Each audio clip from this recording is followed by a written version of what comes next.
16 കോടിയുടെ ഹൈബ്രിഡ് കഞ്ചാവുമായി പിടിയിലായ ആയുഷ് വമ്പൻ സ്രാവെന്ന് പോലീസ്. പരിശോധനകളിൽ നിന്നും രക്ഷപ്പെടാൻ പോലീസ് ഉദ്യോഗസ്ഥൻ താമസിക്കുന്ന ഫ്ളാറ്റിൽ തന്നെ ഇയാൾ താമസിച്ചു.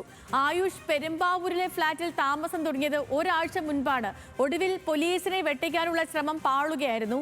സംസ്ഥാന വ്യാപക വേരുകളുള്ള ലഹരി റാക്കറ്റിനെ നിയന്ത്രിച്ചിരുന്നത് അങ്കമാലി, കോഴിക്കോട് കേന്ദ്രീകരിച്ചുള്ള സംഘങ്ങളെന്നും ബാങ്കോക്കിൽ ചൈനീസ് ലഹരി റാക്കറ്റിന്റെ മുഖ്യ കണ്ണികളായി പ്രവർത്തിക്കുന്നത് മലയാളികളാണെന്നുമാണ് പുറത്തുവരുന്ന വിവരം. സഹിൻ ആന്റണി ഈ വലിയ വാർത്തയുടെ വിശദാംശങ്ങളുമായി നമുക്കിപ്പം തത്സമയം ചേരുന്നുണ്ട്. Sahin, good morning. നിർണായകമായ കണ്ടെത്തലുകളിലേക്ക് എത്തുകയാണ്. മാത്രമല്ല ആയുഷ് ഒരു വലിയ കണ്ണിയും.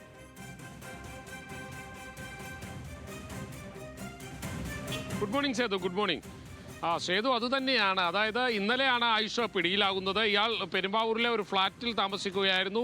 ഇതേ ഫ്ളാറ്റിലെ 10ാമത്തെ നിലയിലാണ് പെരുമ്പാവൂർ ASP താമസിച്ചിരുന്നത്.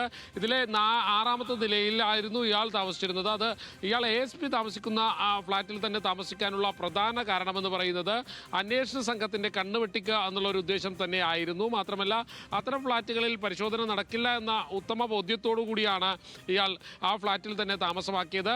എന്തായാലും 16 കിലോ ഹൈബ്രിഡ് കഞ്ചാവ്, 16 കോടിയോളം രൂപ വില വധിക്കുന്ന ഹൈബ്രിഡ് കഞ്ചാവാണ് ഇയാളിൽ നിന്ന് പിടിച്ചെടുത്തത്. ഇയാൾ തായ്ലാൻഡ് കേന്ദ്രീകരിച്ചുകൊണ്ട് പ്രവർത്തിക്കുന്ന ചൈനീസ് ലഹരി മാഫിയയിലെ കണ്ണിയാണ് ഇയാളെന്നുള്ളതാണ് പോലീസിന് മനസ്സിലാക്കാൻ കഴിയുന്നത്. ഇവരുടെ പ്രധാനമായും ഇവർ ലഹരി നിയന്ത്രിച്ചുകൊണ്ടിരുന്നത് എറണാകുളം, കോഴിക്കോട്, അങ്കമാലി തുടങ്ങിയ ഭാഗങ്ങളിൽ നിന്നുകൊണ്ടായിരുന്നു ഈ ലഹരി മാഫിയയെ നിയന്ത്രിച്ചിരുന്നത് എന്നുള്ളതാണ് പോലീസിന് അറിയാൻ കഴിയുന്നത്. മാത്രമല്ല ഇയാൾ കേരളത്തിലാകമാനം ഇത്തരത്തിൽ ഹൈബ്രിഡ് കഞ്ചാവ് വിതരണം ചെയ്യുന്നതിൽ മുഖ്യ പങ്ക് വഹിച്ചിരുന്നു എന്ന് പോലീസിന് വിവരം ലഭിച്ചിട്ടുണ്ട്. ഈ രീതിയിൽ തന്നെയാണ് പെരുമ്പാവൂർ പോലീസിന്റെ അന്വേഷണം മുന്നോട്ട് പോകുന്നതും. ഇന്ന് രാവിലെ ആലുവ റൂറൽ SP-യുടെ വാർത്താ സമ്മേളനം ഉണ്ടാകും. അതിനുശേഷമായിരിക്കും കൂടുതൽ കാര്യങ്ങൾ വ്യക്തമാക്കുക.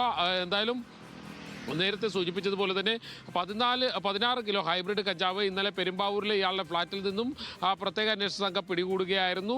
രഹസ്യ പോലീസാണ് ഇയാളെ കണ്ടെത്തിയത്. ഇയാളുടെ ഈ കഞ്ചാവ് വിൽപ്പനയെക്കുറിച്ചുള്ള വിവരം ലഭിച്ചത് ആദ്യം ഇയാളുടെ പക്കൽ നിന്നും 1 കിലോ ഹൈബ്രിഡ് കഞ്ചാവാണ് പിടിച്ചെടുത്തത്. പിന്നീട് ഇയാളുടെ ഫ്ളാറ്റിൽ നടത്തിയ പരിശോധനയിലാണ് 15 കിലോ കൂടി ഹൈബ്രിഡ് കഞ്ചാവ് കണ്ടെത്തിയത്. ഓക്കെ, ശരി സഹിൻ, ശരി.